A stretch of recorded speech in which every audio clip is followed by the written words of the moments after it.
Hello everyone! Estamos aqui hoje para mais um episódio no nosso canal com mais um Teacher SDBI.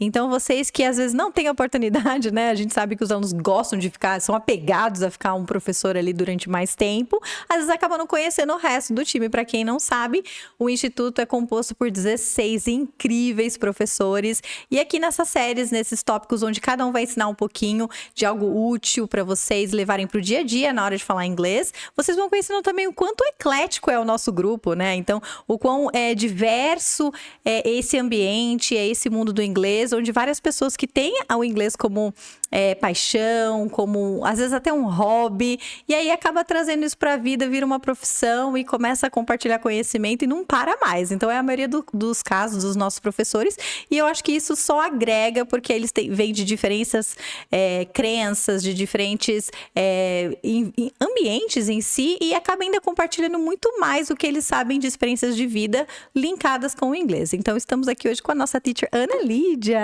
Welcome, my dear! Muito obrigada pela sua presença, um prazer, uma honra. Para quem não sabe, a Ana mora em Araçatuba. Um pouquinho longe só. Um pouquinho longe, mas ela fez questão de vir aqui gravar pessoalmente com a gente hoje para fazer um episódio muito incrível para você e para desmistificar um dos terrores, né, relacionados ao inglês aí na hora de estudar para os alunos falantes, né, do português. Vocês vão ver que acho que esse é o tópico mais temido dos alunos, pesadelo. Você não concorda? Sim, pesadelo. E a gente veio tirar isso de vocês para trazer algo leve, algo prático e algo bem dinâmico para vocês nunca mais terem dúvidas nesse tópico, hein, galera? Mas vou ler um pouquinho aqui, só uma breve bio da Ana. Quem quiser saber mais, tem a bio completa dela no nosso site, www.sdbi.com.br. E aí vocês conseguem conhecer um pouquinho mais da Ana lá também, fora nas nossas redes sociais, Instagram, Facebook, etc. Então, a Ana é formada em Direito e começou a dar aula na faculdade, como ela mesma me disse, para pagar os rolês. Então, ela acabou se apaixonando pela essa parte de lecionar, de levar o conhecimento, viu que era muito mais legal do que exercer aí a profissão de Direito. E hoje ela se vê já ensinando inglês há 6 anos. Claro que ela decidiu se especializar ainda mais na parte de metodologias. Ela foi certificada por Cambridge recentemente no curso Celta e também hoje faz parte ali do treinamento de metodologia e approach do Instituto, que nós formamos todos os professores para que eles ainda sejam cada vez mais capacitados para levar o conhecimento para vocês. Ana, muito obrigada pela sua participação hoje, que bom tê-la aqui. E quem aí já chutou o tópico de hoje, que é o mais temido, eu garanto que vai ter aqui vários comentários, que é o nosso temido Present Perfect. Sim. Ai, Ana, mas antes da gente falar desse temido, vamos falar um pouquinho sobre a sua história. Então, quando você foi para a faculdade de Direito, você falou para mim, o que eu sei fazer? Eu tô estudando, preciso pagar ali, né, umas saidinhas e eu vou acabar ensinando inglês. Mas como que você chegou à sua fluência no inglês? Na verdade, assim, a minha história com o inglês eu não vou dizer engraçada, mas é interessante. Porque, na verdade, eu comecei a criar interesse pelo inglês quando criança, porque eu jogava muito videogame com meu irmão. E toda vez que um personagem falava alguma coisa na história, a gente queria saber o que a gente tinha que optar para saídas do jogo ali, né? Para as escolhas do personagem. Então a gente jogava videogame com um dicionário de inglês do lado. E aí a gente foi se interessando cada vez mais, foi entendendo cada vez mais por conta. E depois, na minha adolescência, veio a música. Que aí foi, assim, a minha segunda paixão. A segunda vez que eu me apaixonei de novo pelo inglês, digamos assim, sabe? Então, aí a música fez com que eu quisesse aprender a falar para poder cantar, para poder saber o que eles estavam falando nas músicas. Aí eu falei, não, eu preciso estudar mais. E aí na escola tive um inglês muito bom e isso, só que eu tinha essa curiosidade, essa motivação interna, né? Que eu acho que faz muita diferença. E isso me motivou a sempre estar estudando inglês, mesmo depois que eu já tinha saído da escola, mesmo quando eu já não precisava daquilo no meu dia a dia mesmo. E aí, quando eu resolvi pagar os rolês... Porque, na verdade, tem que ser realista, né? Dependendo dos pais, né? Já estava fazendo faculdade. Falei assim, não, eu preciso de alguma coisa minha, para mim. E aí, eu fiz uma perguntinha interna, foi... O que eu sei fazer? Né? E aí, logo me veio o inglês, que eu sabia que eu sabia bem, né? E eu sempre gostei de ensinar. Eu sempre tive facilidade para passar o que eu sabia para os meus colegas de sala, por exemplo. Então, eu sempre tive essa... Eu não falo que é dom, eu acho que é uma coisa que se você tem uma facilidade, aí você vai desenvolvendo, eu acho que isso é dom, você se desenvolver. E aí eu falei, não, eu gosto disso. E aí eu comecei a fazer isso, estudar mais da perspectiva do professor e não mais da aluna, né? Que isso tem uma diferença enorme. E aí eu decidi... eu fiquei 3 anos durante a faculdade lecionando mais para crianças, nessa época. Que legal! Tive pouquíssimos adultos. E aí depois, alguns anos depois de formada, que eu me vi assim, falei, não sei se eu quero essa carreira, eu gostei muito da faculdade, mas a carreira em si não era algo que me chamava tanta atenção. E aí eu voltei de novo lá, pensei, por que eu não volto a dar aula? Porque eu gostei muito, foi muito prazeroso, sabe? Era uma coisa que eu chegava em casa, eu demorava até pra pegar no sono, porque eu tava tão animada, tão agitada, que eu tinha saído da aula e queria contar como foi. Eu disse, nossa, eu acho que talvez isso seja um sinal, né? Que bom. E é por isso que nós temos você aqui no time. Olha que honra. E como que a faculdade de Direito ajudou você também a lecionar inglês? Eu acho que a faculdade de Direito, ela te dá uma perspectiva muito bacana, assim, sobre pensamento crítico. Aquilo que você... tópicos que a gente tem que falar sobre, né? E que muitas vezes a gente não fala sobre. E ver o quanto a lei é presente na nossa vida cotidiana, né? A gente acaba se pegando, assim, pensando sobre aquilo de forma metódica até, sabe? Você olha para o que existe no nosso regramento, digamos assim, né? Em todo o nosso ordenamento jurídico, e você volta aquilo para o seu dia a dia. E essa visão crítica... É algo que a gente ensina nossos alunos a fazer também, que a gente chama no ensino de critical thinking, né? Tipo, exatamente. De você pensar de forma crítica para resolver um problema, para sair do mais do mesmo ali, né? Da sua zona de conforto. Parar com essa coisa da gente achar que inglês é decoreba, né? E olhar para como resolvo um problema. E o direito, ele é muito voltado para isso. O direito, ele foi criado para resolver problemas. Né? Então a lei, ela não veio para deixar mais difícil, ela veio para falar assim, gente, ó, esse problema que a gente tem aqui, ele é resolvido dessa forma. Existe toda uma forma para você resolver. A mesma coisa no inglês. Então você fala assim, você tem um problema aqui, você não consegue se comunicar com essa pessoa, vem aqui que eu tenho essa solução para você. Outra estratégia, né? E se essa não for suficiente, a gente arranja outra, a gente vai indo, existem esses caminhos que eu acho que dá para fazer esse paralelo muito bem. Que legal. E você já teve que ensinar, por exemplo, em inglês para advogados, assim, inglês de vocabulário de direito para advogados? Como é que foi? Já, e é uma experiência muito louca, porque assim, quando a gente tem um conhecimento tão específico como é o direito, a área financeira, a gente tem pessoas que precisam, às vezes, para uma apresentação. Engenharia. Isso. Então, assim, é um conhecimento específico. Não tem como você ensinar essa pessoa inglês se você não for atrás de aprender a área dela, né? Então, você tem que fazer uma imersão na área dela. E eu já tive alunos, assim, da área do direito, que aí o que a gente tem que fazer? A gente tem que aprender o ordenamento jurídico do país com que ela vai lidar, né? No meu caso, uma aluna específica, por exemplo, ela ia ter contato com empresas norte-americanas. Então, eu tive que ir atrás de como funciona a lei norte-americana para conflitos civis entre empresas, do direito empresarial, para saber os termos-chave e trazer para essa aluna. Então, não adiantava eu explicar para ela só, por exemplo, que a gente vê muito de inglês jurídico réu, juiz, corte. Advogado, corte, promotor, os jurados, júri. Esse é direito penal. Então, não tinha como eu trazer isso para ela, porque isso ia ser irrelevante. Então, eu tive que aprender direito empresarial norte-americano para poder ensinar para elas os termos-chave, né? Mas isso é bom porque você já tinha um certo background Exato. na área, já tinha se formado. Exato. E aí você já entendia sobre isso, que você tinha que mudar e procurar vocabulário específico daquela área dela para ajudar. Porque aí eu conseguia também puxar para ela, por exemplo, sabe, aqui no Brasil a gente chama isso aqui disso, sabe essa parte? Então lá para eles funciona um pouco diferente. Eu precisava fazer um cotejamento com os dois ordenamentos, né? Os dois conjuntos de lei, para ela entender como ia funcionar. E como ela já tinha mais contato com o de lá também, né? Ela conseguia fazer esse paralelo com maestria, no caso dela, né? Foi um pouco mais fácil porque ela tinha um conhecimento muito amplo. Mas existe isso, você pega uma área específica, você tem que fazer uma imersãozinha, senão não tem como.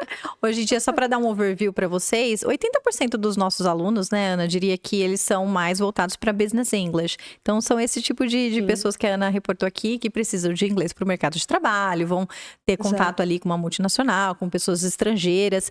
E uma das dificuldades que a gente vê nesses alunos que estão caminhando ali para chegar àquela fluência, aquele nível de proficiência tão desejada, é que às vezes eles empacam em algumas gramáticas assim peculiares. Por quê?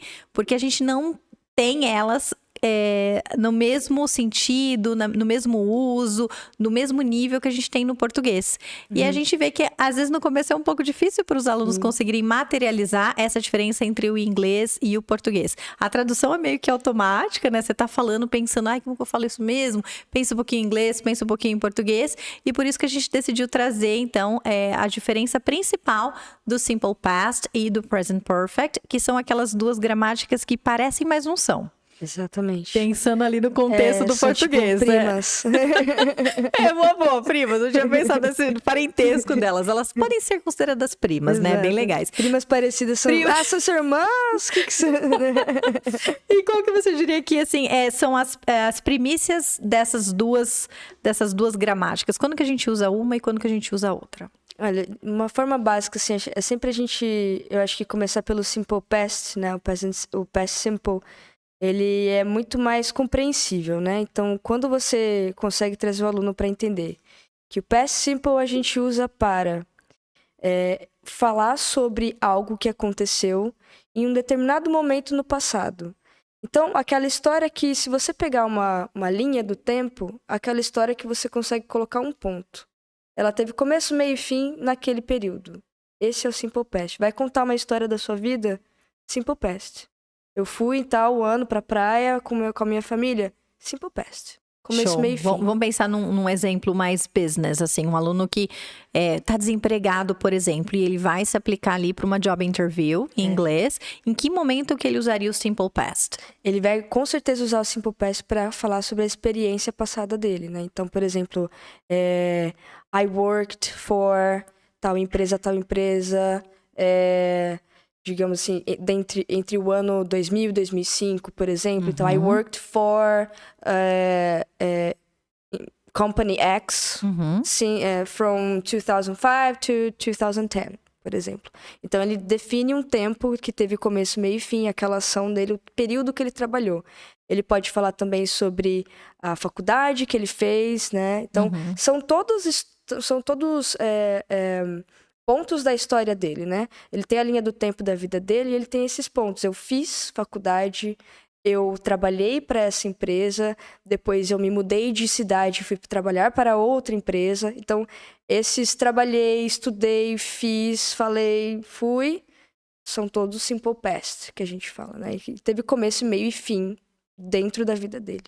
Legal. E aí, já pensando no temido, né? Que a gente fala assim, teacher, mas por que tem aquele have e ele não significa ter? Não é o ter, não é o ter. Então, né, já em vez de eu falar que eu trabalhei, que tem aquele tempo determinado, então eu, no meu caso, trabalhei na Motorola em 2005, I worked at Motorola in 2005, porém, eu tô dando aula desde 2010 até agora. Então, é algo que começou lá no passado, mas ainda acontece. Como que eu falaria essa frase, por exemplo? Então, essa frase ficaria I have worked né? Então a gente aí entra o have. Oh, Não, meu Deus, have. O que eu faço com esse have? Aceita que dói menos. Não, Vamos com lá. certeza. Não, mas então, nesse caso aí, é exatamente o que você falou a diferença, né? Você tem uma ação, algo que começou durante a sua vida, em algum momento ali atrás, em que até hoje ela se perpetua, né? Então, eu trabalho desde... Então, você percebe que essa frase é presente, porque eu trabalho. Por isso chama present perfect e não past, né? Então, as pessoas falam, mas eu tô falando de algo que já aconteceu. Mas ela ainda é presente na sua vida. Você ainda trabalha, né? Então, eu trabalho desde... I have worked since, né? Desde... Então, ou então eu trabalho há tanto tempo. I have worked for, né? Então, é aí que a gente vê a principal diferença. Não é mais uma ação que tem começo, meio e fim. Ela tem começo e meio, mas ela não teve fim ainda. Ainda bem, né? Porque a nossa linha A gente não da quer vida, ficar desempregado, né? também, Exato. né? E a nossa linha da vida pegando no time life ali, né? Ela ainda não tem fim. Então, por isso que a gente também usa o present perfect para falar de experiências na vida. Exato. Onde você Life não vai... events. Exato. Onde você também. não vai pontuar o ano que você esteve, por exemplo, no meu caso, estudei no Canadá. Mas a gente tá conversando aqui sobre experiências de vida. Quantos países você conheceu? Quais você já viajou e tal. Eu não queria contar pra ela que eu viajei em 2014 pro Canadá. Não, tô falando dos países. Exato. E aí, como eu tô viva, né? E provavelmente estarei ainda durante alguns anos, se Deus quiser. Não tem um fim. Então, experiências de vida, nós também usamos o present perfect. E aí vem o temido I've been. I have been, que os alunos falam assim, mas por que você fala assim, eu tenho estado, né? Eu tenho sido. Galera, não traduz. Essa é a dica. O present perfect, ele é uma grande cilada, na verdade, né?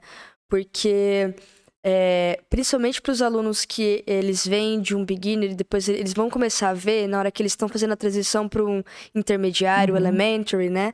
E aí que começa a mente deles a querer trabalhar ainda com a tradução, que no beginner até dá certo, né? E a gente até usa bastante o método da tradução para aproximar, né, a linguagem dele com o que ele já conhece, ele poder fazer um link.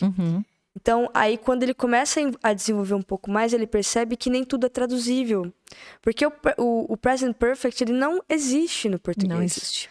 E aí, é aí que você cai nessa cilada. Traduzir não vai dar certo. Então, você precisa entender para que eu uso. Igual você falou, descrever experiências de vida. Então, toda vez que eu vou descrever uma coisa pela qual eu já passei, eu vou usar esse present perfect para falar sobre a minha vida. Porque eu realmente não preciso dar detalhes, né? Eu posso falar assim, eu já estive nos Estados Unidos, eu já estive no Canadá, eu já viajei para tal país, eu já estive... Então, esse eu já estive, eu já fiz, eu já fui, digamos assim, ele vai ser o seu present perfect, porque você está falando sobre a sua vida e ela ainda está presente. Exato. Ela é o seu presente. Né? Mas ficou poético até, o seu presente, né? Adorei, ficou muito poético.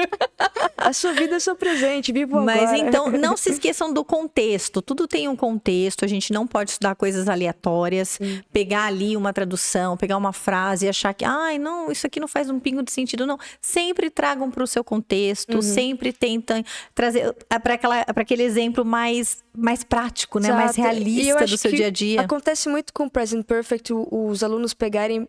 Eu ouvi esses dias de um aluno falou assim, eu queria aprender aquele negócio do have. Aí eu falei assim, como assim negócio? Aquele que fala, I have been, I have to. Aí eu falei, entendi. Aí eu falei assim, mas pra que você quer aprender a falar esse? Não, é porque eu sempre vejo. Aí eu falei assim, procura onde você sempre vê, me traz esse contexto e a gente vai estudar isso, a função, para que você quer falar. Eu falei assim, a gente pega um tema e coloca ele.